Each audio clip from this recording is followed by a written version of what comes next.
mulia loh. Mulia, lebih moralis. Mangga sak. Wong ngene iki. Oh, siap Mas. Kasani. Ya, saya Bagas Selamat Mas. malam. Selamat malam. Saya Bagas, perwakilan dari film Jalu. Saya sebagai produser sih sebenarnya Mas. Ya, mewakili teman saya Rizky, soalnya baru emang ada keperluan di luar. Terus ya mau bercerita aja kalau film Jalu ini tepatnya di. Bentar Mas, berapa lama jualan borak? Gimana Mas? Jualan borak udah berapa lama? Oh enggak Mas, enggak jualan borak. Coba-coba. Jualan doro coba. Itu film Jalu ini kayaknya di 2,5 tahun yang kemarin diproduksi kayaknya. Kalau nggak salah lu tepatnya. Berceritanya tentang kayak fenomena sosial sih Mas, lebih ke keluarga juga yang dimana kayak hampir semuanya itu, ya nggak hampir semuanya sih, nggak bisa pukul rata juga, kayak ada juga ini kisahnya dari sang sutradara juga, karena emang dimana di ceritanya itu sebuah anak itu nggak bisa di masa remajanya itu asal dicolke aja gitu sama orang tuanya untuk dikasih bimbingan kayak moral dan sebagainya, kayak emang harus digandeng gitu loh Mas. Nah, dengan kata lain mungkin ya digandengnya mungkin nggak semuanya itu bisa selaras kayak kepengennya orang tua gitu Mas, kayak ya egonya anak juga kan biasanya juga beda-beda Mas. Nah, kalau yang di film Jalu ini sifatnya Tomo ini tuh diibaratkan, disimbolkan sebagai jalu. Jalu itu kayak ayam jago lah Mas, sifatnya emang bras, waton diangkati sama terus ya kayak gitu sih Mas, lebih tepatnya kayak emang benar-benar sekali pikir gitu langsung tiba waton diangkati aja gitu. Dan sama kurang lebih kayak stigma masyarakat kayak yang orang yang pasti nggak pasti berhasil sih, kayak orang yang mempunyai kedudukan besar itu pasti bakal dimudahkan jalannya buat mencapai hasil yang diinginkan. Itu aja sih Mas, garis besarnya di situ. Terus mungkin kalau garis bawahi dari film Jalu sendiri ini mungkin kalau saya sendiri sebagai produser sangat crowded banget ya Mas ya, dari produksinya. Mungkin bisa saya ceritakan karena emang awalnya ini buat nyatuin teman-teman satu angkatan apapun itu, broadcast, PR, advert, dan nyatanya emang benar-benar ada anak advert juga, anak PR juga yang ikutan berpartisipasi juga. Awalnya cuma pengen bikin karya bareng lain sebagainya, dan emang di sini banyak crowded karena emang pertama emang nyatuin pikiran ya beberapa kepala banyak sekali ini, terus sama ngalahin ego masing-masing sih yang susah Mas gitu. Pertama emang ini karya bareng anak angkatan 17, baik anak broadcast, PR sama AD. Terus sama mungkin kalau buat diproduksi ya itu tadi saya bilang crowded karena ada beberapa penyelesaian yang emang benar-benar bisa dibilang amburadul. Terus kita sempat retake juga, retake-nya hampir lama juga karena sebulan setelah produksi pertama mungkin. Itu sih Mas mungkin. Iya. Cuma ya dari dari pesan dari sutradaranya itu cuma kemarin kalau mau produksi lagi teman-teman mungkin disempatkan dulu buat berdoa. Mungkin kelemahannya kemarin gitu sih ya. Karena emang pertama juga Mas dulu. Itu sih. Kurang doa, Kurang sajen. kurang ikhtiar. Ya, saya mau nanya. Bahasanya seru Mas. Ya, Guru sak. Pak Yus dulu aja. Dulu aja. Sudah dulu Mas. Jadi dulu aja. Sebenarnya kamu cuma kalau yang saya tangkap dari film Jalu, sebenarnya ya istilah bisa dibilang film yang moralis ya, atau film yang mulia istilahnya gitu. Tetapi saya tidak melihat ada kemungkinan lain yang bisa diambil dari film tersebut. Bagi saya ini secara substantif aja sih, di semua karya ada kendala yang sama. Saya tidak melihat ada kemungkinan yang lain. Jadi sejauh ini saya kalau terhibur iya, nonton filmmu iya, saya terhibur. Karena di sana saya akuin kamu di awal film, maksudnya di segmen-segmen awal, kamu berhasil memainkan emosi. Istilahnya tangga dramaturgi jalanlah, ada emosi, maksudnya amarah, ada tawa, ada kesedihan di sana, tapi bisa kamu ramu dengan baik. Sayangnya itu cuma di awal. Pemeranan, tata lakunya saya akuin bagus karena natural, pingpong enak dan tidak terlihat settingan seperti itu. Tetapi kausalitas juga bermasalah di situ, itu yang membuat oke, aktingnya nggak settingan kesannya, cuma kausalitasnya kurang jelas. Ini anak lari kenapa? Terus tiba-tiba kenapa bisa ketemu sama Mas Tomo, Mas siapa ya? Yanto. Terus ayamnya bagaimana dan ini endingnya seperti apa, tetapi memanglah film pendek itu nggak masalah, endingnya penuh dengan misteri itu tidak masalah karena itu keuntungan film pendek ya. Iya Mas. Tapi masalahnya di sini saya melihat film kamu maksimal di segmen-segmen awal, tetapi jadi menurun atau kalau bahasa Jawanya itu bleret, itu di bagian akhir. Semua jadi tidak maksimal, baik di tata lagunya, di alur, menciptakan alur, kesannya kayak penyelesaiannya apa adanya deh, yang penting selesai, dengan adegan yang saya kurang srek ya, itu adegan yang romantis di meja makan dan koyoke tadinya enak nih filmnya, endingnya jadi kayak opera sabun jadinya gitu loh. Jadi itu yang kendalanya, kamu tidak konsisten dalam memainkan istilahnya plot atau alur itu tadi, dan ceritanya pun akhirnya semangat di awal, endingnya kayak kesannya di tengah-tengah produksi itu ada revisi cerita gitu loh. Dan revisinya itu nggak tahu apakah karena kendala produksi atau apa, akhirnya dibuat sesederhana itu, yang penting udah ngerampung atau bagaimana, saya kurang tahu. Kalau itu kayaknya banyak adegan yang dipersingkat sih Mas, kayaknya ada beberapa shoot-shoot yang emang dihilangkan untuk ya mungkin agak sedikit berlebihan juga, kayak emang kesan dramanya itu kurang gitu Mas. Oke. Nah, oke. Itu jawabanmu ya yang pertama. Kalau untuk berikutnya, kritik berikutnya boleh ya, kritik yang kedua ya. Yang kedua adalah yang saya bilang tadi, kamu itu terlalu moralis. Yang sekiranya tanpa nonton filmmu orang sudah tahu ya, anak kalau remaja belum wayai disapih ya jadinya seperti itu istilahnya. Cuma kamu tidak berhasil sebagai seorang kreator, walaupun kamu produser pun kamu kreator, tidak dengan tim ya, saya secara substantif aja ya, jadi tim. Kamu tidak bisa memberikan kemungkinan yang lain dari kisahmu tentang anak yang belum saatnya dilepas. Itu ada masalah yang lain nggak, atau ada sesuatu yang lain yang bisa ditangkap penonton nggak? Karena bagi saya tanpa menonton film ini saya sudah tahu gitu loh. Kalau misalnya ya anak kalau dilepas belum wayahnya, apalagi ada kekerasan sebelumnya yang menurut saya kekerasannya terlalu dibuat-buat sih gitu loh. Apakah ada gitu loh, hal lain yang bisa ditangkap, karena mengingat hidup manusia kan kompleks ya, tidak hanya sebatas dimarahin minggat terus judi, nggak bisa seperti itu, pasti ada sesuatu yang lain. Nah ini kamu menurut saya tidak berhasil ngasih itu, harusnya ada sesuatu yang lebih, yang lain, yang subtle, yang bukan out the box, bukan hanya sekedar out the box, bukan hanya sekedar membuat film yang unik aja, tetapi harus ada satu makna yang lain yang sekiranya bisa ditemukan di filmmu, jadi penonton nonton filmmu tidak membuang energi dan waktunya. Itu sih sebenarnya kalau saya gitu. Saya nggak nemuin apa-apa selain ya anak kalau tidak dalam pengawasan orang tua akan jadi seperti ini dan endingnya akan ada penyesalan. Ya saya sudah tahu tanpa nonton film itu gitu istilahnya.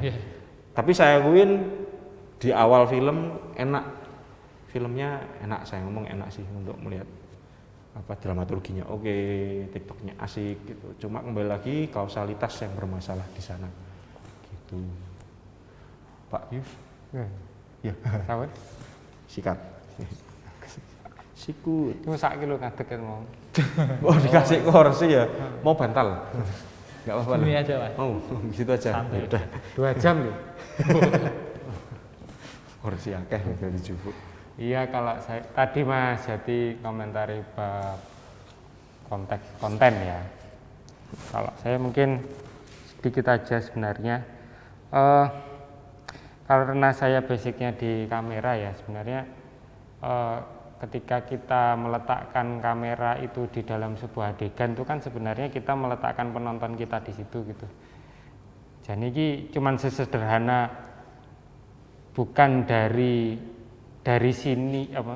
Ketika kita meletakkan posisi kamera kamu melihat oh dari sini tuh ketoke bagus gitu.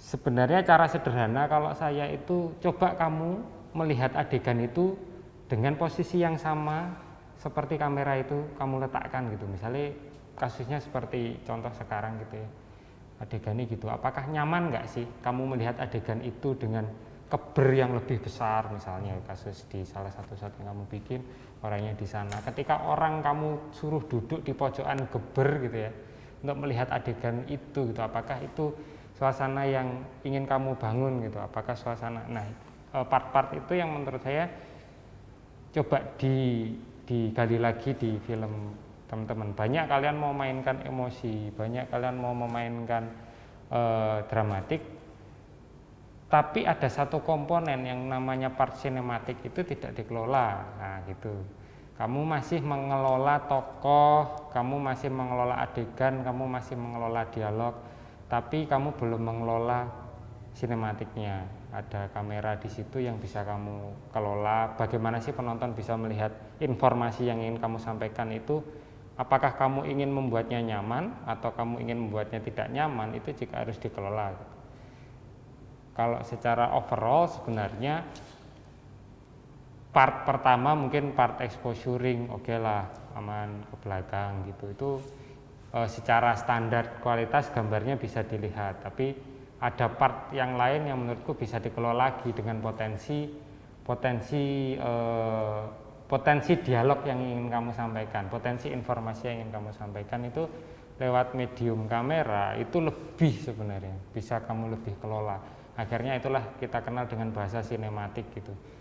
Biar sinematik itu visualnya kita ngelola supaya semuanya nggak harus disampaikan lewat dialog, lewat adegan dalam konteks bagaimana mereka beradegan di dalam scene, di dalam setting, tapi bagaimana kamera juga ikut diperankan di situ. Itu aja sih, hanya kamera aja yang menurutku belum maksimal dikelola gitu. Kalau bagi saya untuk part konten teman-teman sudah sering banget ya membuat konten-konten yang berkaitan dengan informasi-informasi untuk pencerahan, kultum lah maksudnya. Kultum itu sangat mulia bagi saya gitu, mulia bagiku sebagai anak muda yang pengen, yang juga gelisah tentang mungkin dirinya, tentang mungkin lingkungannya, itu mulia. Tapi ada strategi-strategi yang sebenarnya seperti yang namanya disuruh orang membuang sampah sembarangan, itu jargon itu sudah banyak sekali, itu sudah ditempel di mana-mana, tapi impactnya tidak masuk. Nah sama seperti film ini masih sekedar teks ya, kalau saya ngomong apa ya istilahnya, masih sekedar himbauan gitu, tapi belum sampai ke act yang bisa menggugah penontonnya. Kalau itu nanti dari segi konten itu aja sih, kalau saya lebih dihargai lagi itu kepala penontonnya, karena kamera itu kan penonton. Kamu mindah kamera 1 cm itu ribuan orang yang nonton filmmu itu pindah semua. Kamu ganti lensa jadi tele itu ratusan ribu orang yang kamu rubah gitu matanya di situ gitu. Nah seberapa worth it kah itu, sederhananya itu. Seberapa worth it kah kamu berpindah kamera, motivasinya apa dan sebagainya. Nah itu bisa meningkatkan nanti filmmu. Apakah filmmu cuma satu angle aja selesai, oke gitu. Ada yang part emosi yang bisa kamu tahan, nggak perlu kamu dekopase misalnya di part-part adegan tertentu yang ada di film tadi. itu sih ya overallnya kalau dari saya menyambung dari Mas Jati. Boleh nambah saya Monggo. ada 2. Jadi untuk penutup saya nggak sajikan di awal. Nah ini masalah bagaimana membuat film secara utuh sekarang. Saya akan membahas 2 hal. Saya ingin mempertanyakan satu aspek teknis. Tadi yang teknis sinematografi sudah jelas ya dari Mas Pius ya. Bagaimana aspek sinematografi itu juga harus menubuh dengan filmmu. Yang kedua adalah masalah di luar film. Yang pertama saya tanyakan, apa urgensinya gambar kamu flip? Gimana Mas? Gambar kamu flip, tahu flip? Oke, jenis flip ya, versi. Atau untuk ngakali supaya plat nomornya nggak kelihatan itu dari Jogja atau gimana? Ingat nggak adegan itu?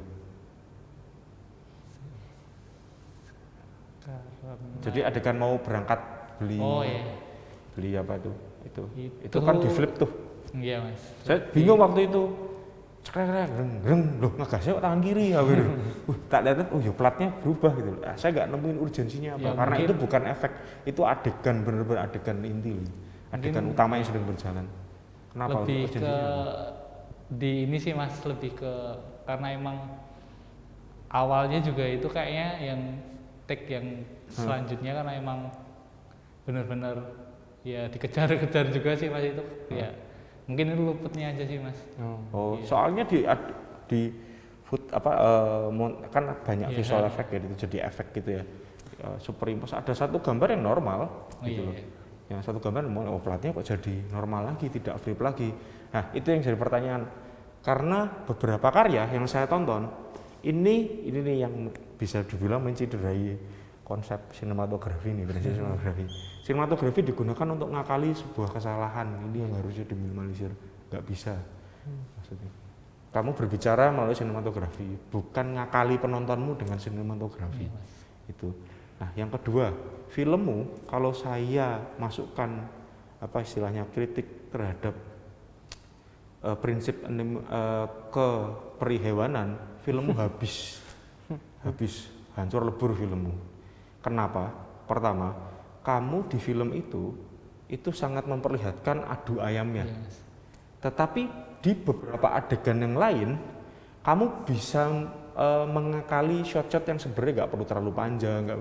Kamu sering melakukan itu, gitu Pak. Banyak yang tiba-tiba terus cepat sekali, yang harusnya adegan ini memakan waktu banyak, tapi kamu bisa mengolah gambar itu untuk mempercepat adegan itu dengan baik dan halus bagi saya gitu, yang asik gitu loh, tiba-tiba terus main macam-macam efek, tetapi kok yang adegan tarung ayam kamu full gitu, Terlalu di-expose. saya khawatir filmmu nggak bisa kemana-mana. Iya Mas. Itu aja sih kalau saya, karena bisa hancur lebur itu. Iya Mas. Oh Hollywood aja nggak berani kok itu, dan ketika selesai film pasti tidak ada hewan yang terlecehkan atau tersakiti di film ini. Nah, filmmu benar-benar ngedu pitik loh, Iya, sampai kelenger satunya loh itu. Gitu. Walaupun belum sampai kelenger, tapi udah kelenger tuh yang satu udah kalah tuh. Gitu. Nah, jawabanmu atas itu apa sebagai seorang produser? Kalau ini ranahnya produser nih. Karena emang dari awal saya sounding sama teman-teman emang ini sebagai simbolik aja. Nah, kita emang memberikan kayak suatu simbol dari sifat si Tomonya ini, seorang hewan seorang ayam jago itu tadi. Ya mungkin kita tunjukin aja Mas di situ emang ya agak terlalu terekspos juga sih emang itunya Mas. Dan ya mungkin itu aja sih Mas, sebenarnya kayak emang pengen nunjukin simboliknya sifat itu aja sih sebenarnya. Oh gitu. Ya, tapi semoga tidak terus menyakiti entitas kehidupan yang lain ya, untuk hanya ingin menyimbolkan itu. Karena bagi saya itu berbahaya. Kalau saya tidak masalah kalau konteksnya itu budaya. Kayak di Bali gitu, ya itu budaya. Susah juga itu kalau mau dikritik. Tapi kalau ini kan tidak. Gitu. Konteksnya tidak ada budaya sama sekali di situ. Tetapi pertaruhan hidup yang menggunakan entitas hidup yang lain. Makanya kalau ayam sabung atau cupang tarung itu jadi masalah, tapi kalau tinju enggak gitu loh, atau MMA enggak. Itu kalau fried chicken juga enggak ya? Enggak. Kan dikonsumsi, Pak. Jadi lain gitu loh.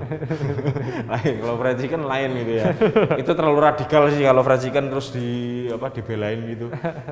Maksudnya serang untuk membela ayam gitu, ternak gitu. Kalau itu saya bukan terus terlalu ini ya, enggak, Iya, Mas. tapi saya lihat konteksnya dulu. Kalau konteksnya budaya saya mungkin masih nggak masalah, atau konteksnya untuk pangan itu nggak masalah, tapi konteksnya kalau untuk judi ini bisa jadi masalah dalam pembuatan film. Makanya saya ngomong ini di luar filmnya. Nah, sebagai seorang produser harusnya mikirin itu. Iya, Mas. Karena isu itu sensitif sekali, nggak cuma di sini tapi di dunia gitu. Global gitu loh. Iya, Mas. Tarung anjing, anjing dibiarin aja jadi masalah kok.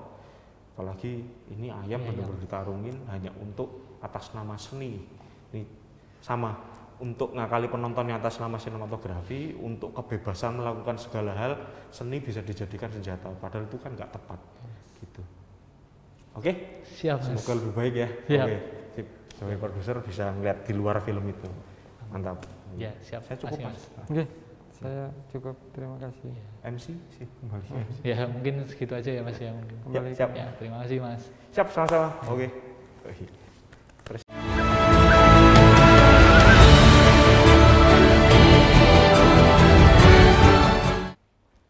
Selamat malam.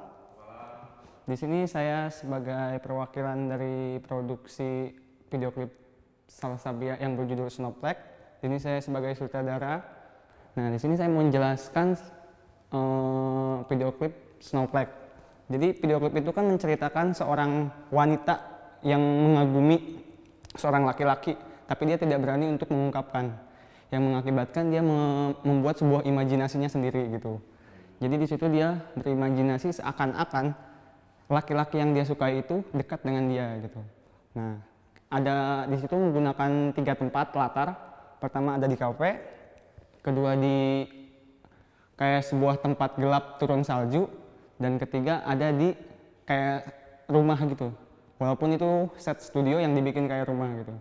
Tujuannya itu di situ kayak kita ingin memperlihatkan bahwa intensitas kan awal laki-laki dan perempuan itu pertama tuh pertemuan biasanya nongkrong tuh di kafe. Makanya scene pertama tuh kafe dulu. Biasanya kan, nah di situ menambah. Biasanya habis dari kafe main ke rumah. Nah, habis dari rumah momen-momen saat dia benar-benar puncak-puncaknya imajinasi dia sangat senang dengan si laki-laki itu, kita tempatkan di sebuah salju. Kenapa salju? Karena salju itu identik dengan sebuah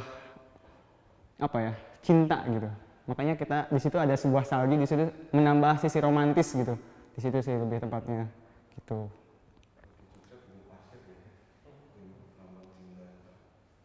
Nah, alasannya juga karena emang ini Snowflake kan di situ judulnya Snowflake, jadi turunnya salju gitu. Makanya kita menempatkan emang itu latarnya emang bukan di Indonesia sih, otomatis kita bukan di Indonesia, jadi kita kiblatin keluar aja gitu.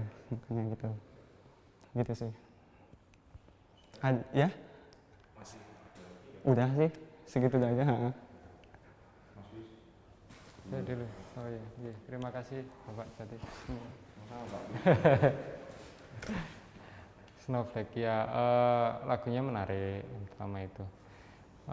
Kalau saya dari segi visual, ya cukup baik sih. Saya cukup menikmati dari segi visual yang disampaikan. Hanya saja, bukan hanya saja ya, nanya gimana ya? Ada beberapa informasi-informasi yang menurutku perlu ditambah gitu ya. Minimalis setting oke, tapi minimalis informasi mbok jangan. Maksudnya seperti ini. Ketika kita menyajikan sebuah informasi-informasi visual, penonton yang melihat itu diharapkan akan selalu punya informasi-informasi baru yang terus berkembang gitu. Dari tadi yang kamu sampaikan di video klipnya kan dari awal sampai tengah sampai mau akhir itu kan mulai memuncak. Nah, puncak-puncak informasi itu yang menurutku belum tertata secara rapi, karena ada beberapa informasi-informasi berulang secara visual itu terus dimunculkan gitu. Nah, secara dramatika akhirnya menurut saya visual yang kamu bangun menjadi linier saja gitu. Tidak ada bentuk dinamisasi sesuai dengan lagunya gitu. Apa yang kamu munculkan rapi menurut saya, rapi dalam konteks ya visualnya rapi. secara visual bisa dinikmati. Cuman hanya belum dikelola eksplorasi informasinya saja. Ketika kamu membuat itu kan tetap ada storytellingnya ya dari awal, mulai ketemu, terus mau berdialog, terus kemudian ke rumah, kembali lagi ke kafe, mereka berdua lagi bernyanyi, kembali ke rumah lagi, terus kembali. Nah ini mungkin part editing juga kuat, tapi juga desain-desain pengambilan gambarnya itu juga sama aja, masih akhirnya informasinya hanya berulang gitu. Nah, informasi berulang ini yang mengakibatkan pacingnya menjadi cukup lama, walaupun cuttingmu cepet, tapi ketika informasinya berulang terus seolah-olah kita nggak ada tambahan informasi yang baru. Nah, menurut saya eksplorasi ceritanya yang bisa ditingkatkan gitu. Settingnya boleh sama, tapi informasinya tetap ditingkatkan. Nah, apa yang kurang? Yang kurang kalau menurut saya adalah part konflik. No konflik, no drama kalau saya, maksudnya gitu. Jadi kenapa nggak ada kisah percintaan itu? Kalau nggak ada konflik itu nggak enak. Di tengah-tengahnya bunuh-bunuhan.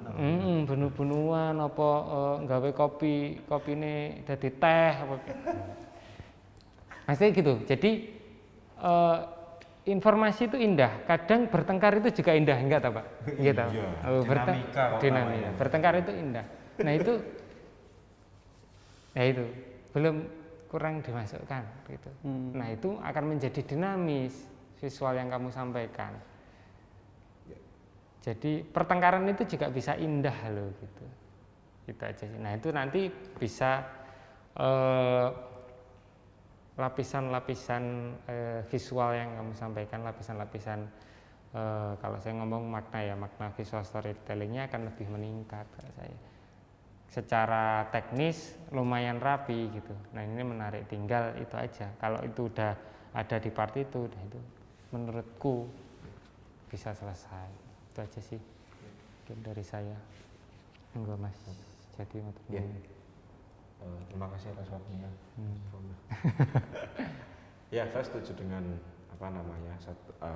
salah satu yang perlu diperhatikan yang bisa jadi masukan ke depan ketika membuat video klip semacam ini lagi. Tadi benernya yang diomong Pius, pertengkaran bisa indah, apalagi kalau pertengkarannya slow mo kayak TikTok gitu. Indah banget.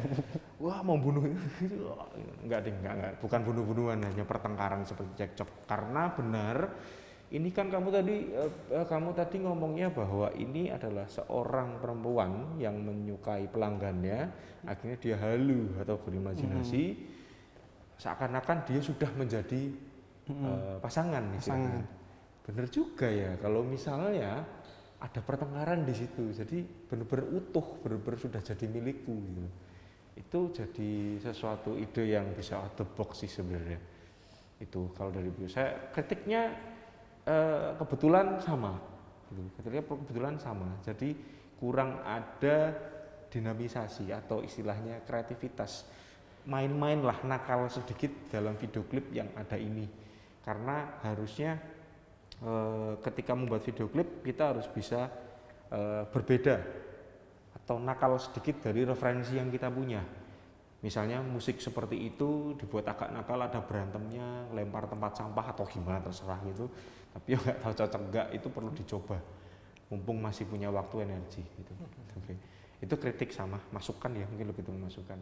Tapi kalau boleh saya memuji, kira-kira memuji ya. Karyamu, karya video klip ini saya pikir sudah cukup pas gitu loh.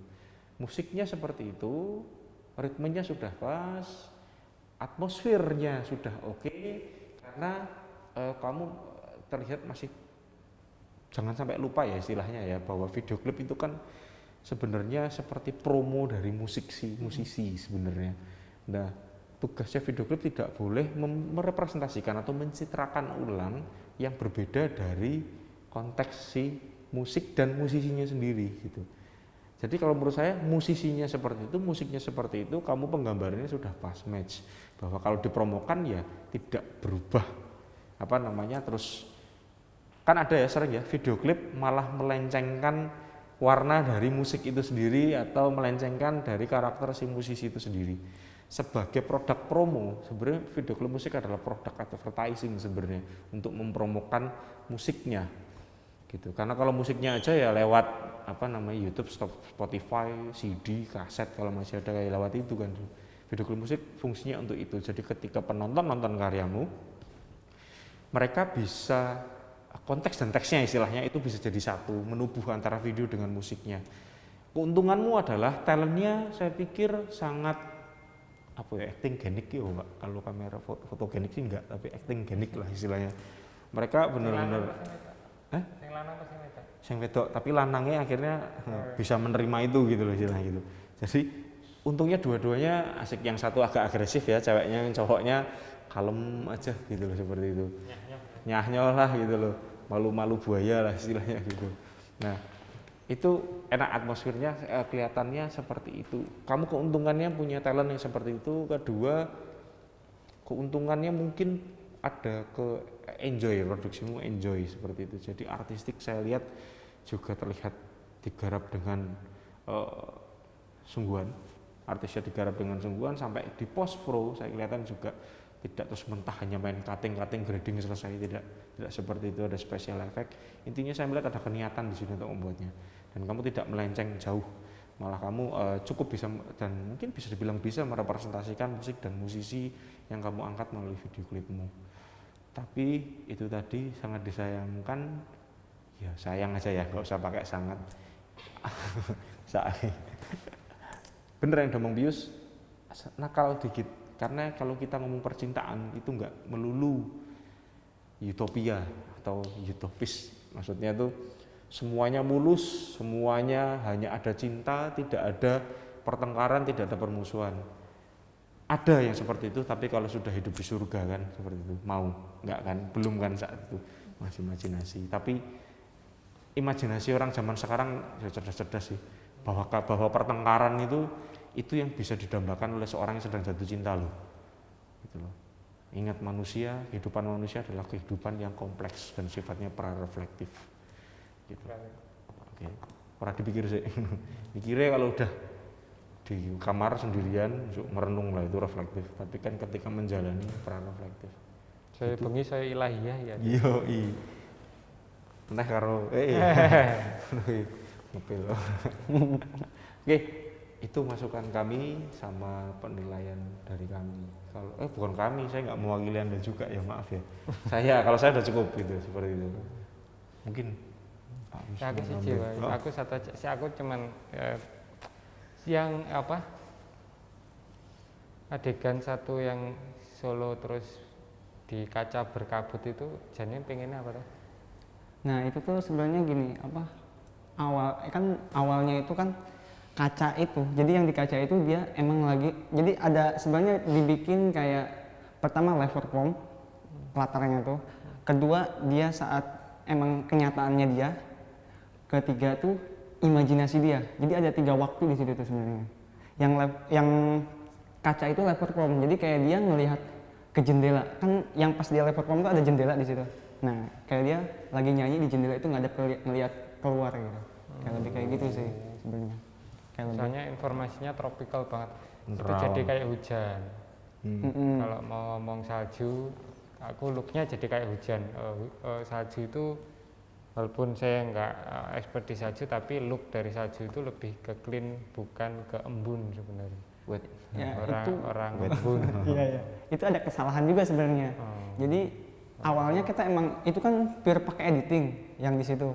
Emang mungkin kita belum bisa sampai seitu gitu, sebisa mungkin untuk membuat kaca itu seperti embun gitu. Itu udah dicoba-coba beberapa kali, tapi emang semaksimal itu cuma bisa maksimal segitu. Jadi Pengennya ngembun. Memang ngembun pengennya. Awalnya kita udah nyiapin, jadi ada shoot yang emang pure udah kita art, kita semprot, kita bikin embun. Enggak, sorry saya potong. Maksudnya Pius, walaupun kita belum pernah ke salju, tapi setahu saya kalau bersalju itu nggak ngembun ya Pak, kering, udara itu kering loh. Clean. Clean. Nggak, mesti Karena udaranya kering. Enggak. Itu yang maksud Itu Pius. kan Iya. tropical banget, itu kan ada air yang gini. Salju kan setauku kalau visual salju itu bukan air gitu loh. Berarti kan air kan mencair, suhunya lebih tinggi daripada suhu salju gitu. Salju itu malah nggak ada air. Udah mau Januari mungkin. Selesai Natalan mungkin ya. Itu aja sih. Terus kalau itu maksudnya. mau Iya, tapi emang ada shoot yang gagal. Jadi ada yang diambil. Emang kita mencoba untuk kayak di salju. Tapi kan saat dipegang, nah posisinya ternyata goyang. Nah itu yang bikin itu nggak jadi dipakai. Nah itu sih kendalanya yang kata aku bilang tadi. Jadi ada yang emang dipegang pakai kaca, kita kayak bukan diembun sih, lebih kayak emang dibuat kayak salju sebisa mungkin. Nah malah goyang. Pas pengambilannya itu kita awalnya kan cuma di frame kecil saat kita review di sana. Wah kok goyang? Jadi kelihatan banget jadi kayak kaca. Wah ini nggak bisa. yang goyang apanya? Jadi yang salahnya kita dipegang. Iya apanya? Kaca. Jadi kacanya yang kacanya goyang. Jadi kan kelihatan ininya kayak salju-saljunya tuh goyang kan. Besok lagi yang pegang kaca dikasih penutup telinganya kayak yang buat pilot itu loh. Biar nggak ikut goyang dia. Musiknya mungkin terlalu asik jadi dia goyang. Tremor kayaknya dia. Karena semuanya kan lagunya. Semua. Atau mungkin dia dengerin earphone lagu dangdut kan dia ngerti ya. Wah ikut goyang. Goyang gitu. Jadi kalau syuting jangan dengerin musik. Padahal syutingnya video klip ya. Video klip Bang Jago menanya. Itu maksudnya maksud saya kami menghargai bagaimana kamu melakukan problem solving pada kendala waktu produksi. Cuma yang ingin kami sampaikan itu tadi adalah konteks dan teksnya jangan sampai luput walaupun hanya video klip. Secara atmosfer, secara penggambaran, secara citra benar sudah benar lah katakanlah. Tetapi ada satu hal missing yaitu tadi bahwa konteks dan teks logika. Ini bersalju, yang namanya salju. Nah ini harus research. Yang namanya salju tidak ada yang ngembun, semuanya kering. Kamu naruh barang di luar atau di dalam rumah ketika musim salju itu barang akan jadi kering. Jangan bayangkan terus kayak di gunung ya yang tropical, kalau gunung dingin bisa lembab kalau ini. Tapi kalau di negeri sana yang di barat yang pokoknya kena salju kita itu juga kering. punya salju loh di Himalaya. Iya, di Jayawijaya itu RH ya. Kita ngomong kalau sudah masalah air dan embun Pak ya, berarti kan RH atau kelembapan. Kamu ke Jayawijaya nggak lembab sama sekali, kering. Kamu membawa makanan aja kering. Makanya masuk freezer kering nggak makanan, basahnya ketika dikeluarin dari freezer tuh. Jadi makanya tadi kita ini supaya konteksnya tidak lepas dari teks aja. Oh ini salju kok berembun, karena nggak mungkin dalam bersalju berembun. Itu aja sih gitu. Tapi untuk bagaimana memecahkan masalah dalam kendala, selamat kamu sudah belajar dari satu kasus. Itu aja kami cukup appreciate di situ ya Pak ya. Gitu. Ada pertanyaan lagi? Waduh. Ya udah. Kayaknya sudah cukup. Bis sudah cukup Pak. Oke. Makasih ya. Iya, terima kasih buat semuanya. Siap. Sama-sama. Ya, sukses ya.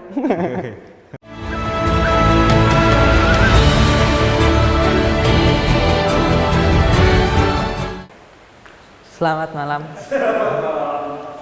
Perkenalkan, nama saya Krisna Reva Utama. Saya dari film dokumenter Wayang Daur Ulang.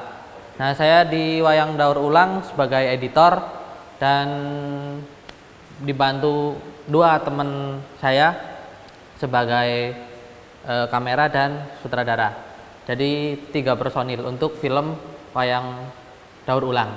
Nah, film dokumenter ini lebih ke biografi, jadi menceritakan bagaimana perjalanan kisah Pak Bagong dari mulai mengenal wayang hingga sampai terakhir bisa membuat wayang yang berbahan dasar sampah.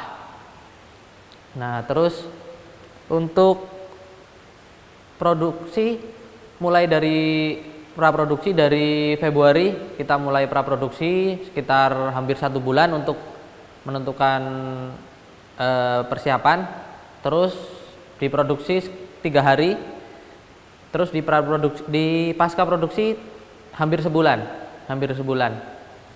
Nah, kenapa kita mengambil film dokumenter? Karena yang pertama kendala di budget, karena budget terbatas juga. Yang kedua juga mengingat pas Februari udah mulai PSBB, jadi kalau untuk fiksi membutuhkan kru yang lebih banyak kan tentunya, dan susah dalam keadaan waktu itu dalam Februari itu. Secara garis besar begitu sih. Jadi ceritanya dari Pak Bagong tahun 97 udah memulai wayang mulai suka dengan wayang. Emang jauh mundur sebelum itu, emang dari kecil Pak Bagong suka diberikan cerita-cerita oleh mbahnya, jadi mulai suka dari wayang, terus mulai wayang, tapi belum dengan yang daur ulang.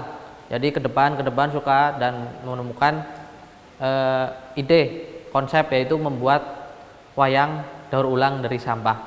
Nah, konsep itu yang kita ekspos karena tujuan kita dan tujuan Pak Bagong sebenarnya sama, yaitu yang pertama untuk melestarikan budaya, yang kedua untuk menjaga kebersihan bersama, terutama untuk sampah, karena olahan sampah yang sangat sulit gitu kan. Jadi bagaimana cara mengolah sampah hingga bisa menjadi nilai yang lebih baik gitu.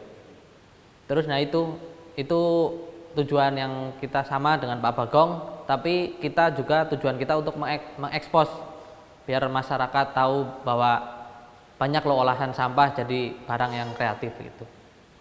Mungkin itu saja. Dan selanjutnya saya silahkan untuk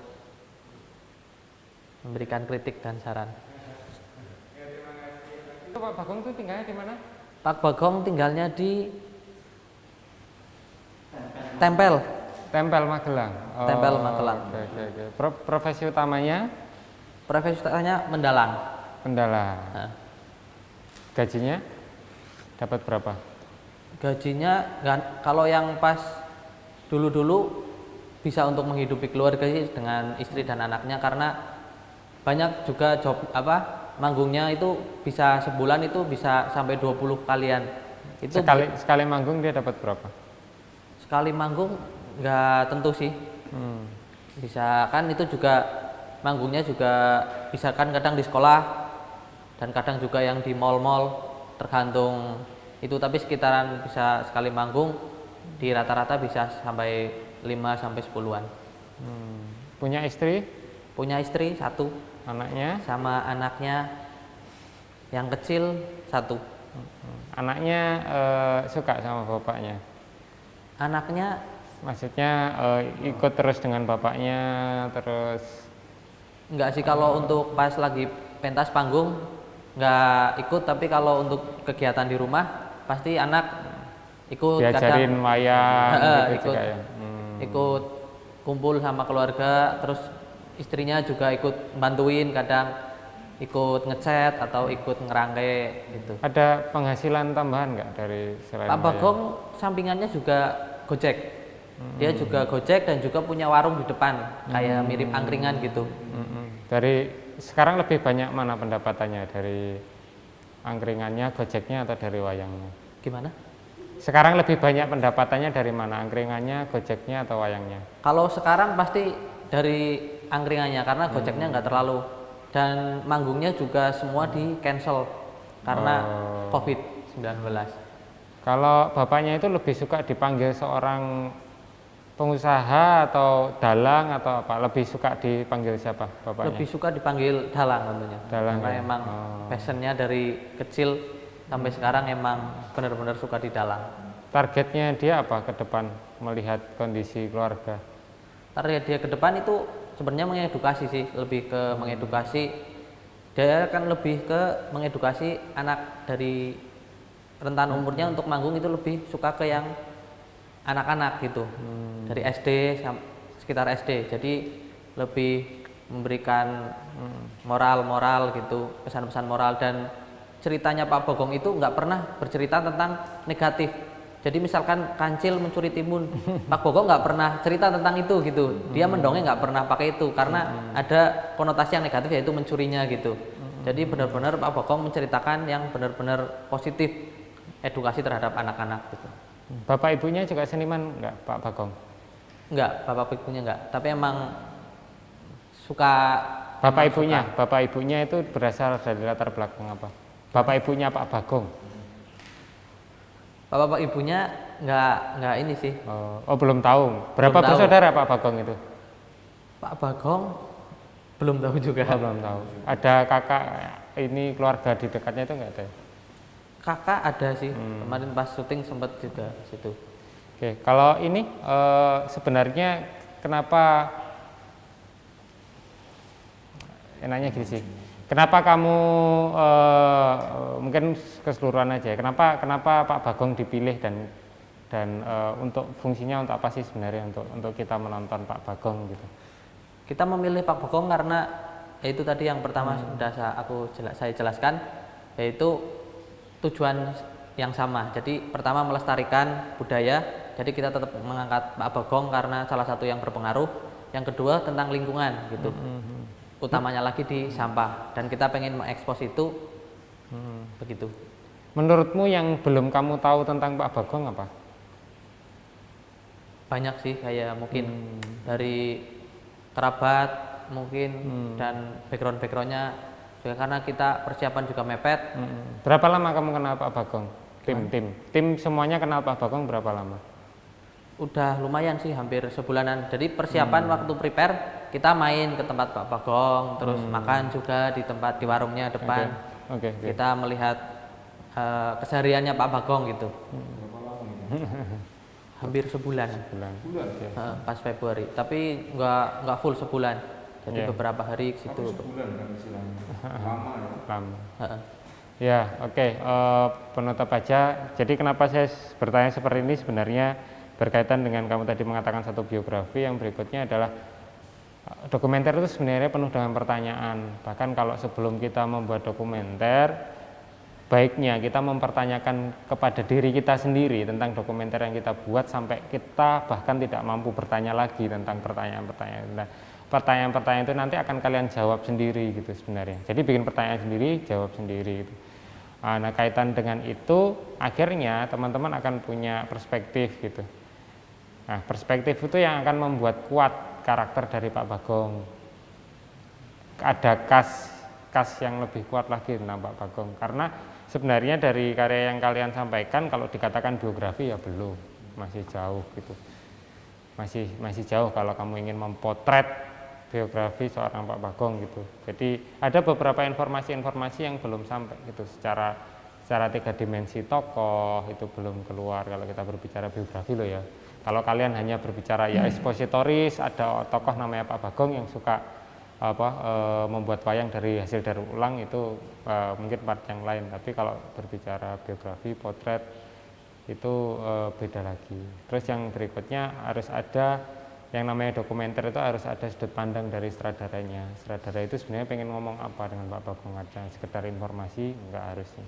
Tapi ada beberapa elemen-elemen yang berkaitan dengan dokumenter yang langsung berdampak pada penontonnya. Dokumenter ini punya energi yang persuasif, energi yang sangat menggugah, energi yang mengajak penonton untuk berubah dan seterusnya, punya dampak langsung ke penonton. Itu sih sebenarnya banyak, mungkin kalau saya lihat sih potensinya ada banyak. Tidak hanya menjadi seorang Pak Bagong, nggak hanya menjadi seorang seolah-olah saya melihatnya hanya menjadi seorang artis yang diambil gambarnya untuk dieksplorasi kemegahannya dia, tapi ada sisi-sisi yang disebut dokumenter itu yang menurutku kurang muncul. Jadi kayak masih hanya sekedar statement yang kalian ambil dalam satu satuan waktu, terus kalian cari footage-nya. Jadi ya mungkin karena perkara waktu dan seterusnya ya. Tapi itu langkah yang baik sebagai data. Kalau mungkin nanti teman-teman mau meneruskan dan ini dianggap worth it, ya itu menarik juga. Ini hanya untuk meningkatkan saja sebenarnya. Kalau dalam bentuk karya, oke, itu sudah selesai dari A sampai B, C, D gitu ya, belum sampai ke Z. Itu kalau sebagai sajian pendek mungkin bisa lah diterima misalnya. Tapi kalau untuk kedepannya bisa, itu tadi strateginya kalau berbicara biografi dan seterusnya. Dan menurutku karya itu juga, karya yang kalian sampaikan juga karya yang baik. Gitu sih, terima kasih. Kalau dari saya, harusnya pertanyaan-pertanyaan, jawaban-jawaban dari pertanyaan-pertanyaan itu yang harusnya masuk di dokumenter sebenarnya. Kalau saya gitu. Karena yang saya melihat dari karya wayang daur ulang ini masih sejauh, kalau misalnya dibilang tadi biografi atau biopik, memang belum. Karena ini ranahnya masih kok masuk ke ranah video profile sebenarnya. Jadi teman-teman hanya melakukan profiling aja, statement yang di permukaan saja dulu, yang sekiranya mungkin bisa didapatkan dari artikel-artikel yang beredar gitu. Pak Bagong itu siapa? Itu banyak sekali. Saya coba searching, keluarnya sama kok, gitu loh. Pak Bagong seperti ini, wayang ini. Tapi tidak, saya sebagai penonton film dokumenter yang notabene film dokumenter itu tujuannya bukan untuk menginformasikan ya. Bener yang diomong tadi, lebih persuasif, berarti kan storytelling di sini. Dokumenter punya cerita. Jadi kalau hanya memberikan profiling itu sebenarnya itu tugasnya jurnalistik, karya jurnalistik. Teman-teman di sini kan film dokumenter karyanya. Jadi saya pikir berceritalah, terutama untuk cerita yang mengangkat kemungkinan-kemungkinan lain dari seorang tokoh, itu kan karakter driven ya istilahnya tadi. Saya tidak menemukan ada sesuatu yang lain. Pertanyaan-pertanyaan saya juga sama muncul. Dia bermasalah nggak dengan keluarganya? Anak-anaknya mau meneruskan nggak apa yang dia lakukan ini? Oke, istrinya sepertinya masih muda sekali, anaknya masih kecil. Apa tidak kompleks ini masalah hidupnya? Saya pikir sangat kompleks. Itu tidak muncul. Saya tahu kalau dia punya angkringan, dia juga sebagai Gojek, gara-gara Pius nanya. Saya tahu gitu loh. Tetapi ada pertanyaan besar sama, yaitu emang kok hidupnya sepertinya lempeng-lempeng aja gitu. Sedangkan kalau kita bicara masalah cerita ya, kita sering kuliah waktu apa beda dokumenter dengan karya jurnalistik. Tujuannya adalah storytelling, truth, tidak peduli pada fakta. Itu keuntungan kita berfilm dokumenter. Enggak peduli ini bertentangan dengan fakta enggak. Nah, karena kita tujuannya bercerita, berarti perihal masalah sudut pandang. Nah, saya tidak melihat ada keberpihakan di sini. Kok jadinya malah jadi feature gitu loh. Karena saya tidak melihat ada sikap, ada keberpihakan. Ini mau gimana ke Pak Bagongnya gitu loh. Mau memposisikan diri melihat Pak Bagong seperti apa. Kalau hanya seperti yang diberitakan, ya jadinya feature. Tapi kalau benar-benar mengulik dalam sampai hal yang kompleks, manusia hidupnya sangat kompleks, nggak mungkin hitam dan putih aja, nggak mungkin biner, bisa hitam di dalamnya putih atau macam-macam. Maka dari itu saya tadi tanya, kamu berapa lama ketemu Pak? Intimnya berapa lama? Sudah berapa lama intimnya? 1 bulan, walaupun tidak full 1 bulan. Oke, kamu dapat apa aja? Tapi yang saya rasa yang kamu hadirkan di karya ini hanya sebatas itu tadi, profiling, masih sebatas profiling, belum sampai deep permasalahannya itu tadi. Warungnya dengan tetangganya, bagaimana tetangganya dia, tidak perlu dengan Pak Bagong itu, nggak perlu seperti itu. Pak Bagong memperlihatkan Pak Bagong ke sana. Nah sayangnya juga saya di awal itu sudah asik nih.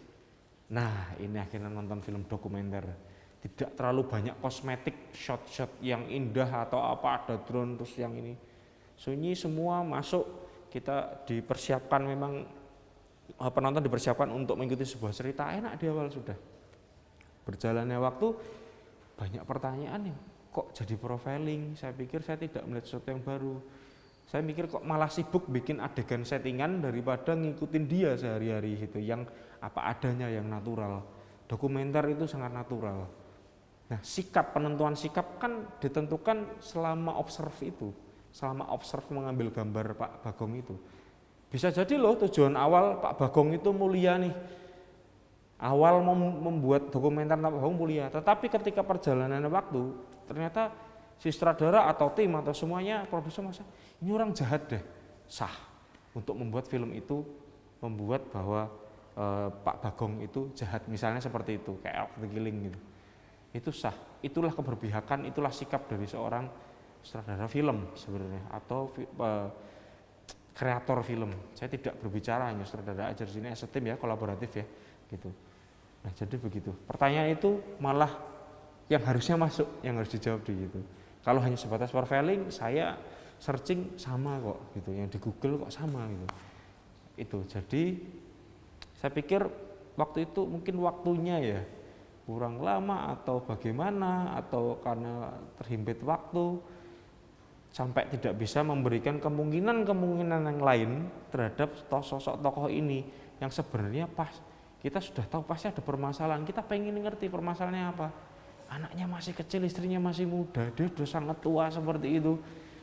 Ini masa nggak jadi masalah sih gitu loh, yang gitu. Ya tidak bermaksud untuk menstereotipkan, tidak, tetapi pasti ada kompleksitas di situ. Saya tidak menemukan ada kompleksitas di situ, belum menemukan. Nah bener, ini mungkin awalan, nanti setelah ini dilanjut lagi lebih asik deh. Kalau saya pikir kayak gitu ya.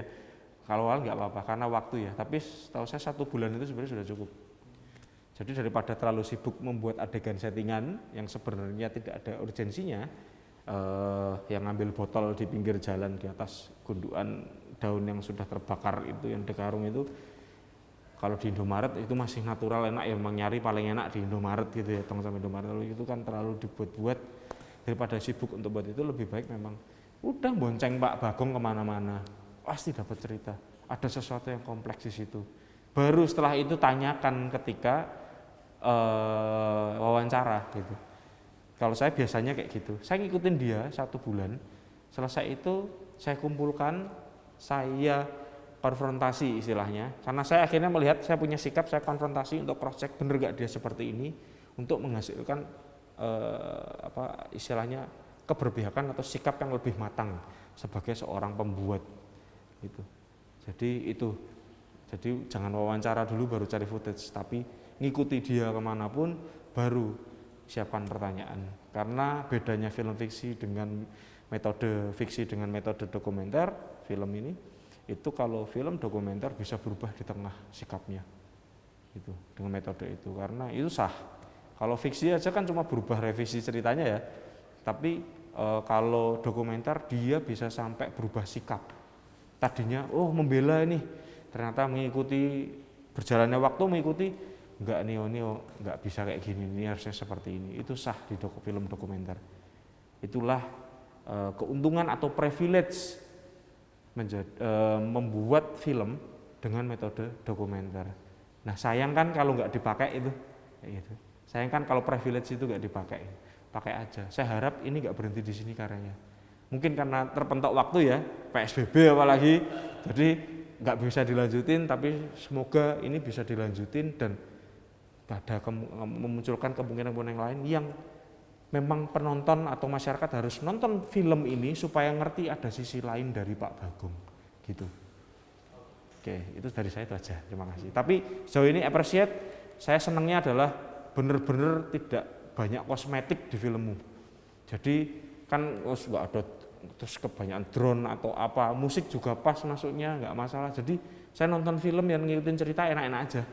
Ya ini dan rapi, saya pikir untuk dokumenter cukup rapi, nggak terlalu banyak kosmetik di situ. Itu yang saya suka. Salut, terima kasih. Dilanjut ya, sutradaranya sibuk ya, lanjut. Ya nanti kalau udah nggak sibuk. Kalau saya dari itu ya gitu aja. Oke, atas sarannya. Siap, sama-sama. Selamat malam.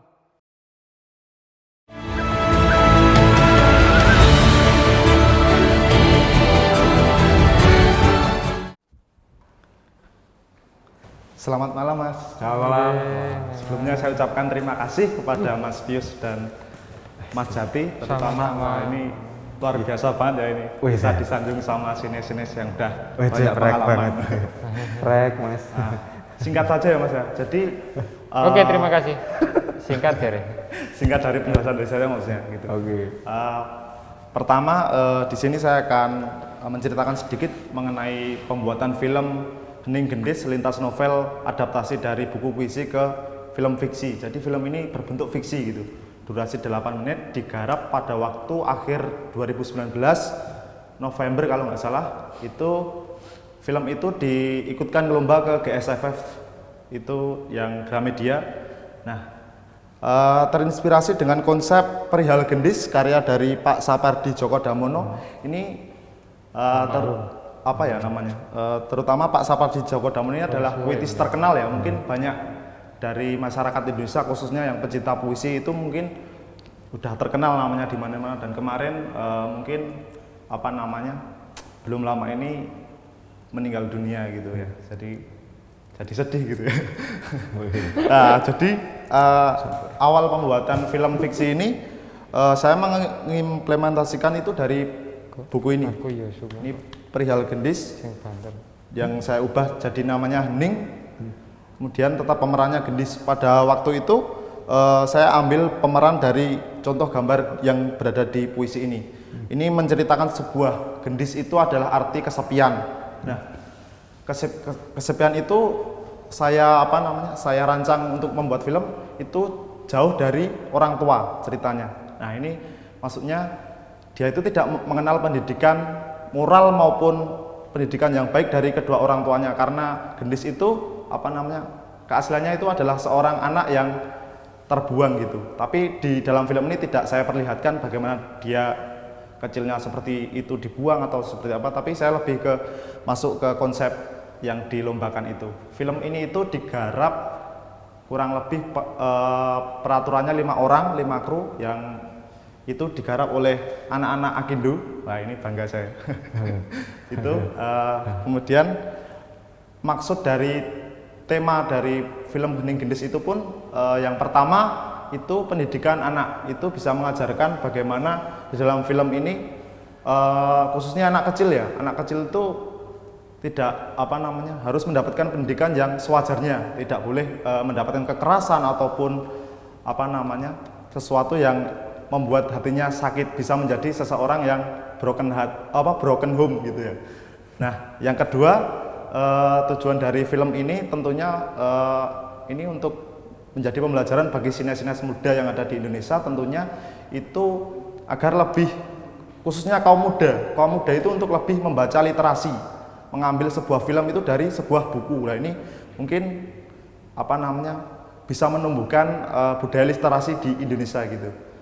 Nah, pada pembuatan film ini itu kurang lebih banyak sekali tantangan ya, terutama susah senangnya, terutama saya bicarakan mengenai kekurangannya dulu. Itu mungkin dalam film ini mungkin lebih mencocokkan bagaimana karakter Gendis itu dibuat, kemudian bagaimana saya sendiri sebagai sutradara gitu mendirect seorang anak kecil yang belum tahu apa-apa untuk bermain film. Nah, itu susahnya di situ. Jadi banyak sekali retake yang dibuat dalam film ini, itu membutuhkan mungkin 3 hari pengerjaan.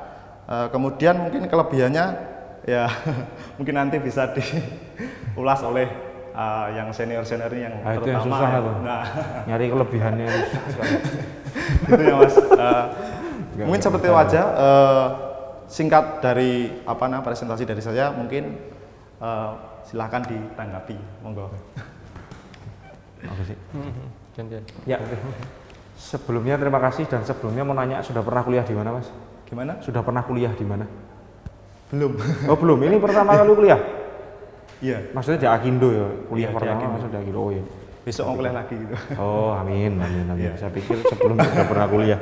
Oke. Iya. Lupa. Suka sastra. Apa? Suka sastra.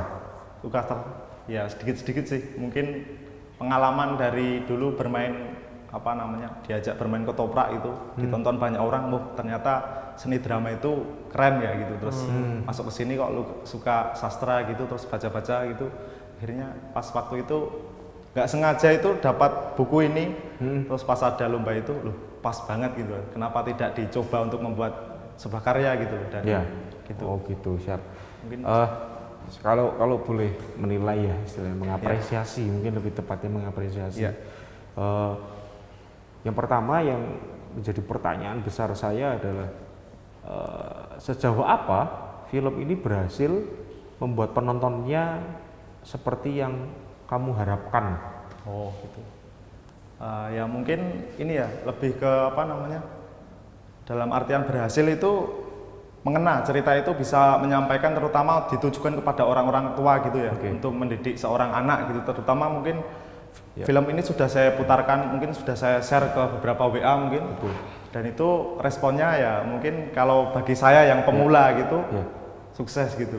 Dibandingkan dengan orang membaca buku itu, lebih sukses mana kira-kira? Kurang tahu, mungkin lebih suka baca ini mungkin sih. Enggak, kalau suka relatif ya. Relatif, Tetapi cuman kira-kira lebih mendapatkan apa, lebih mungkin kena dari kesannya nonton filmmu atau baca buku dibanding dengan apa ya namanya, mungkin film ini sudah kurang lebih ditonton itu oleh 1.500 orang. Saya share di YouTube, dan itu luar biasa sih bagi saya gitu kan. Apalagi cuma pertama kali upload gitu. Dan ini udah ditonton, mungkin ada juga yang saya tontonkan offline mungkin pas waktu seminar-seminar itu, nah gitu. Ini di luar mungkin seperti itu. Ada acara-acara apa gitu. Dan alhamdulillah sih kalau bagi saya responnya cukup sukses gitu. Ya, karena begini, kalau saya melihat filmnya tidak satu tubuh. bahasanya. Maksudnya begini, Iya. kalau saya melihat film yang dibikin kamu ini, sebenarnya ada sastra di situ, Iya. lalu ada film. Tidak terus film ini menjadi film yang menjadi kesatuan dengan sastranya, atau ada sastra yang sudah menjadi kesatuan dengan film yang kamu buat. Jadi seperti ada dua tubuh yang berbeda yang berjalan beriringan, tetapi di jalan yang berbeda. Tapi memang Analoginya gitu. gini Mas, jadi memang dari peraturan dari Jakarta Gramedia pun kita harus membuat, istilahnya kita harus menceritakan sebuah karya itu sendiri. Contohnya dari Pak Sapardi ini yang puisi Hening Gendis ini, kita implementasikan itu jadi sebuah film. Jadi mungkin lebih ke arah mungkin ide ceritanya seperti apa. Nah itu mungkin kita udah dapat peraturannya dari sana gitu. Jadi ya mungkin Saya pikir kekreat- Mira Lesmana ketika membuat Laskar Pelangi pun juga aturannya sama sebenarnya. Iya sih. Gitu loh. Iya kan? Benar. Sebenarnya sama sebenarnya. Bedanya itu industri, kamu kompetisi kan. Iya. Gitu.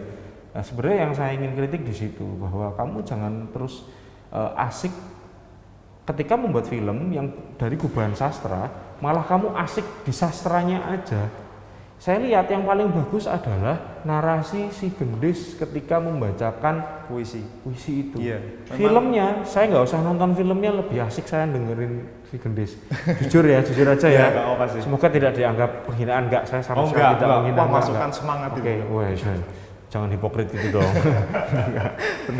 Oke, gitu. Itu maksud saya. Jadi saya lebih nyaman ketika tidak melihat. Nah, ini yang membuat saya merasa bahwa filmmu tidak satu tubuh dengan sastra yang ada di dalamnya, gitu loh.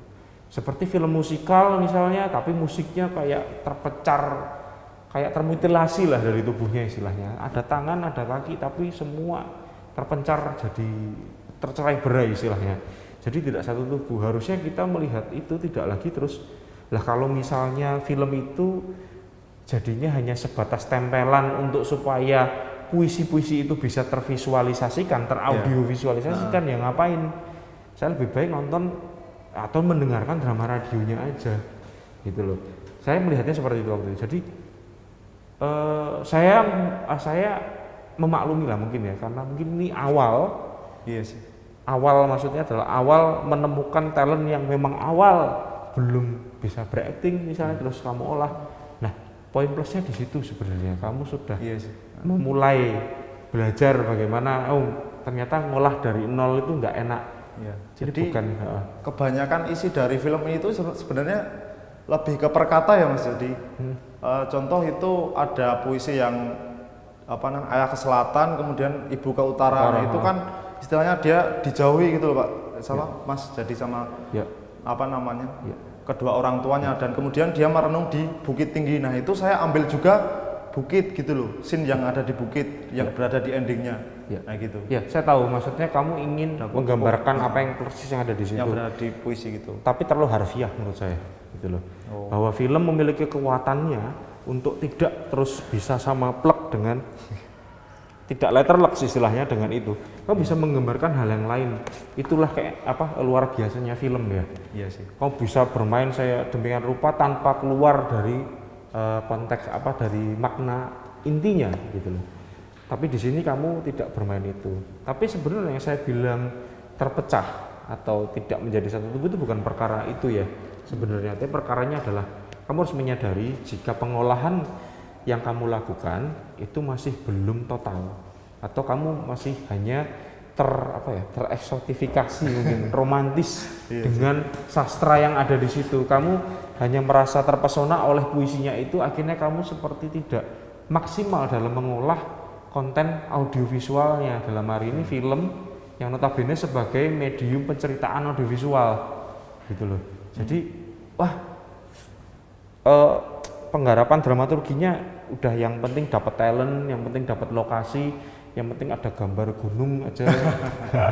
Kamu misalnya seperti itu, tapi kamu hanya puisinya udah bagus, gak bisa kalau film seperti itu. Baik konten pendukungnya, misalnya tadi sastranya, puisinya dengan audiovisualnya harus jadi satu kesatuan. Bahkan tanpa ada puisi pun harusnya penonton sudah tahu kalau ini dari puisinya Sapardi Djoko Damono, kayak Hujan di Bulan Juli ya misalnya seperti itu. Terus banyak film yang berdasarkan prosa atau puisi juga tanpa harus ada puisinya itu juga bisa menjadi sebuah cerita yang utuh juga ternyata. Itu yang harus kamu coba perbanyak referensi. Itu yang pertama. Yang kedua, jangan pernah jangan pernah melebihi ekspektasi tanpa melihat kapasitas diri.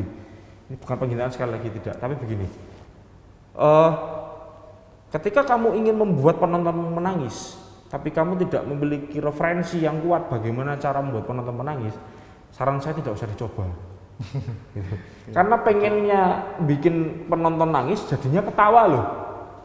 Kasihan loh, gendis jatuh ke selokan saya ketawa waktu nonton itu. Wah ya ampun, apa sih ini gitu loh. Ini sutradaranya kejam gitu ya. Iya, itu kalau tadi ayam gitu, ini child abuse loh ini. Iya sih. Kamu membuat anak kecil di bawah umur harus terjun ke situ, berbahaya itu. Itu kalau kena KPAI, wah. Kamu eksploitasi sudah membahayakan nyawa anak kecil gitu loh. Nggak ada safety-nya sama sekali loh di situ. Walaupun mungkin kesannya mau cetek ini, ya udah. Iya mencetek sih. Ya maut sama rezeki lisannya selalu. Ya sebenarnya seperti itu, bukan gitu. Kalau saya sih pengennya kamu Iya lebih jeli lagi sih, lebih banyak referensi. Nah itu juga penuh pertimbangan ya waktu scene yang jatuh dari sungai itu. Iya. Nah itu kan saya juga ambil ini berani nggak ya kan sama anaknya ini. Ya kan saya tawari dulu. Kalau lebih gimana ya, lebih membuat penonton istilahnya lebih wah ini klebes tiba terus kan jatuh dari sungai kan ya lebih masuk ke penonton kok. Cuman kita waktu itu pada waktu sini itu kan saya juga nyari beberapa referensi tempat gitu kan ya. Contohnya sawah gitu kan. Nah itu kan kalau jatuh dari sawah mungkin cuma jalan sawah itu kan kecil, jadi untuk pengambilan gambarnya yang paling itu susah. Jadi yang paling mudah untuk diambil itu memang jembatan gitu. Drone dong bosnya. Apa? Drone. Oh iya, punya sih mas. Punya? Pamer banget. Cuman kurang sisi sinematiknya itu kurang gitu loh mas bagi saya gitu. Ya. Ini seperti itu pembelajaran saya sih mas gitu. Ya kalau saya sih lebih mungkin perbanyak referensi sama lebih mendalami lagi, tidak terus ketika kita mengubah dari sastra, dari produk karya atau karya sastra itu enggak terus letterlock atau harfiah semua. Gunung kamu gambarkan gunung, kamu ini enggak harus seperti itu. Karena film, novelnya gitu ya. Karena sering salah juga pembaca novelnya ketika nonton filmnya enggak kayak novelnya, lah ini filmnya. Kalau kamu pengen kayak novelnya, baca novelnya. Tapi yang jelas benang merahnya, main idenya atau ide utamanya tidak melenceng, saya pikir nggak masalah, gubahan berbeda dari situ. Pembelajaran ya mas, mungkin baru pertama kali sih buat yang kayak harus puisi-puisi gitu kan ya. Dari beberapa film yang saya buat gitu. Asik kok, coba deh. Mungkin dari sastra yang pendek kamu bisa jadi film 30 menit itu bisa loh. Dari haiku, tahu haiku? Haiku yang cuma 3 silabel 575 itu bisa jadi satu film utuh pun ya bisa. Luar biasa. Coba mungkin ciri khasmu di situ karena mulainya dari sastra, coba deh. Iya sih. Membuat film yang sastrais, tapi bukan terus filmnya hanya sebatas tempelan ya. Hanya untuk supaya puisinya bisa teraudiovisualkan aja, jangan seperti itu. Itu saran saya itu aja. Iya sih. Tapi sejauh ini good, maksudnya kamu sudah berani gubah. Pak Sapardi itu juga idola saya karena waktu nikah saya nggak pakai ayat-ayat suci, saya pakai puisinya dia. Serius ya. Iya, Oke, terima kasih, salut ya. Iya, Oke. Mas Pius monggo. Sikat. Makasih mas. Makasih. Ya, terima kasih Mas Jati. Sama-sama Mas. Selamat malam. Oke, kalau dari saya tambahan ya, informasi aja. Saya nggak tahu apa strategi yang kamu ingin sampaikan. Di situ ada VO, kamu masih kasih teks untuk bercerita. Sebenarnya kalau mau berbicara unsur-unsur filmis, nggak harus kamu cetat jelas-jelaskan sih gitu. Yes. Dan itu ada VO, ada teks, pilih salah satu gitu. Salah satu nggak apa-apa gitu. Apa mungkin segmentasinya ini untuk kalangan orang berkemampuan khusus itu beda lagi. Iya, bener loh, tapi itu beda lagi loh. Kalau kamu mau targetnya ke sana itu beda lagi. Kalau konteksnya itu yang beda teks lagi. yang tipe itu ya mas ya? Ya enggak, Enggak, bukan bukan semuanya kan lomba. kamu masukin teks gitu loh. Ya sih itu sebenarnya yang saya lombakan itu kemarin tuh yang saya kumpul malah keliru gitu Mas filenya tadi. Yang saya Bukan itu yang saya- dimaksud Pius sebenarnya. Beda. Bukan itu yang dimaksud Pius. Oh, dilanjut aja. Iya. Enggak, maksudku ketika tatarannya dunia filmis disarankan kamu efektif aja. Kalau mau ngomong secara auditif ya auditif, visualnya informasi yang lain yang meningkatkan nilai auditifnya atau sebaliknya gitu. Pemeneh, apalagi kamu tambahin teks itu informasinya itu berganda gitu loh. Oh iya. Kalau nggak dikasih teks ya nggak masalah gitu. Kamu repot-repot Cuman ngetik lama loh itu. Kebanyakan kan itu beberapa apa namanya percakapan narasinya itu kan bahasa Jawa. Nah ini takutnya Nah, kan kecuali targetnya subtitling ya, kecuali Iya, targetnya itu subtitling jadi lain. subtitle makanya itu saya beda beri lagi. subtitle itu buat kalangan yang berada di luar Jawa gitu khususnya, yang nonton di Tapi yang apa, kamu biasa. kasih kan typograph, bukan subtitle. Gitu. Beda. Beda. Artistik lebih ke Saya nggak tahu apakah film yang dikasih saya itu sesuai dengan apa yang kamu maksud, jangan-jangan beda. Dia salah ngirim juga ke kita. waduh, iya ya. Iya. Jangan kamu ngirim yang kayak Laskar Pelangi. Itu ya. Jadi apa? Kalau filmis ya itu, kamu ngomong secara visual ya visual aja yang kuat, terus auditif aja yang kuat itu, terus aku nggak tahu kamu produksinya pakai kamera apa ya? Itu Sony A6000 ya, sama itu dua sama satunya yang pendukung itu Canon 600D. Oh, lensanya sama semua. Lensanya wide sama apa ya? Sama Vic kayaknya. Bukan lensanya Canon, Sony, atau Canon Canon, semua atau Sony, Sony atau- semua? Oh, lensanya. Itu sama semua, Mas. Yang Sony semua sama yang Canon. Enggak, Canonnya juga dipakein yang Sony enggak? Kan pakai converter misalnya atau apa? Enggak ya? Enggak. Beda Sendiri-sendiri. berarti lensanya. Beda. Dua kamera beda lensa ya berarti ya? Beda ya.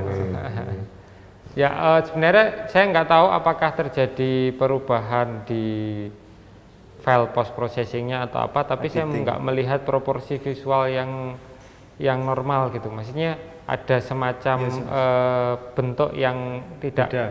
wajar. Saya nggak Iya. tahu apakah itu di post processing atau apa, tapi itu coba di Canonnya Mas itu yang belum menyatu sama gambar Sony-nya itu. Mungkin kalau Canon mungkin kurang natural ya, kebanyakan mungkin cerah. bukan itunya, tapi Dari bentuk apa ya nyebutnya ya. Jadi bentuknya itu enggak bentuk normal, tapi dia kayak semacam tertekan, terhimpit gitu loh. Jadi orangnya jadi panjang-panjang, benda-benda jadi panjang-panjang gitu, kayak di stretch. Ya. Oh iya. Semacam. Tapi nanti coba dicek aja lagi apakah. Tapi yang file saya dapat gitu, nggak tahu kalau nanti ternyata beda Sama file Pak, lagi. sama ya. Kayak anamorphic tapi juga Terstretch. Mungkin itu teknis saja nggak apa-apa, nanti kalau bisa dibenerin karena tipografinya jadi juga nggak enak menurut saya jadi kurang nyaman untuk dilihat aja Iya betul. penempatannya. Tipograf loh ya, bukan subtitle lain ya Pak ya. Lain, lain. Itu. Kalau Gitu. konteksnya untuk terjemahan, untuk Beda. teman-teman saudara yang difabel atau yang nggak tahu bahasa Jawa, itu subtitle. Tapi kalau yang kamu buat, itu kan aspek artistik dalam video sebenarnya. Dalam filmmu kan itu kan aspeknya sudah aspek artistik, makanya itu bukan subtitle tapi typograph. Gitu. Nah, yang dimaksud Pius itu adalah film itu harusnya efektif, tidak perlu dengan teks. Bahkan tidak perlu dengan banyak dialog pun. Pesan itu bisa nyampe, itu harusnya film. Karena audiovisual dan Oh iya sih. sugesti, intuisi kali. Saya boleh cerita pengalaman untuk masukan aja. Ada satu filmmaker, keren filmnya. Terakhir gelar karya kemarin, saya omong filmnya bagus. Siapa? Kamu tahu Moyes?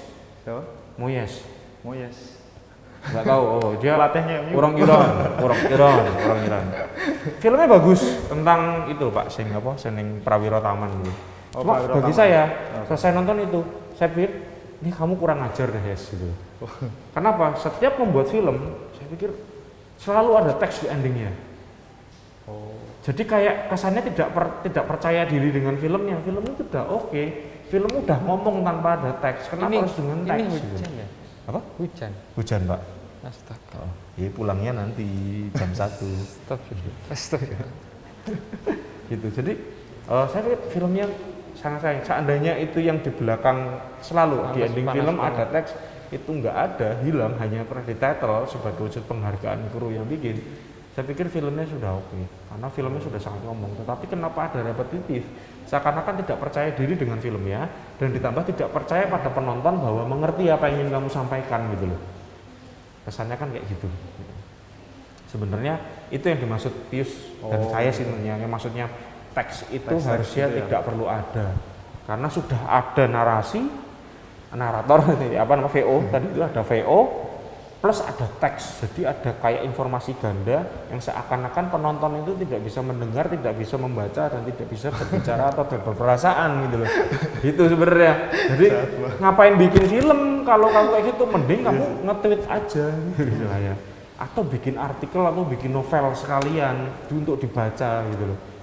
Itu loh, jadi kita harus bedakan, kamu membuat film atau membuat novel gitu, atau membuat tulisan karya sastra.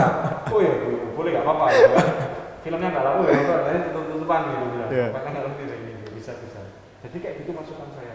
Ada langkah yang bagus ketika kamu sudah mulai ada. Cuma saya sendiri secara pribadi ingin menyarankan untuk lebih lagi memperbanyak referensi kalau ingin berfilm. Semua film ditonton, pelajari. Kalau mau tertarik yang memang gubahan sastra, tapi saya berharap tidak hanya bikin film karena gubahan sastra, karena itu cari aman sebenarnya. Nggak punya ide sendiri gitu kan. Kamu banyakin referensi bagaimana film, silahkan cari berbagai macam gaya. Kalau bagi saya tidak ada, silahkan kamu mau jadi filmmaker yang dibilang filmmaker fiksi atau dokumenter, macam semuanya film kok. Gitu. Kalau saya seperti itu. Dokumenter cuma metode aja. Gitu. Bukan genre yang berbeda, itu metode aja, bebas gitu. Bukan bentuk juga yang berbeda, itu metode aja. Jadi bebas, mau sastrais, mau puitik, mau macam-macam. Karena kalau misalnya kayak gitu, dokumenter juga bisa kamu pakai metode itu. Gitu. Puitik jadinya itu bisa. Gitu. Perbanyak lagi referensi lah ya. Siap. Sayang masih muda apa udah tua? ya masih muda lah, masih belia, banyak referensi. Sering diskusi ya, banyak referensi tapi juga harus sering diskusi, baru beraksi, gitu ya, biar matang. Kalau saya gitu, Pak Wis. Ya. Udah. Mau gimana? Jadi, terima kasih ya, terutama alhamdulillah ya bisa lega gitu kan, beberapa kekurangannya gitu kan bisa lihat. Ya mungkin kedepannya saya kalau buat film mungkin belajar ya, mungkin tadi masukan yang bagus dari Mas Jati ya untuk membaca referensi, mungkin kedepannya saya akan belajar lagi gitu. Oh iya. Makasih Mas. Sama, oke. Sama-sama ya. Oke.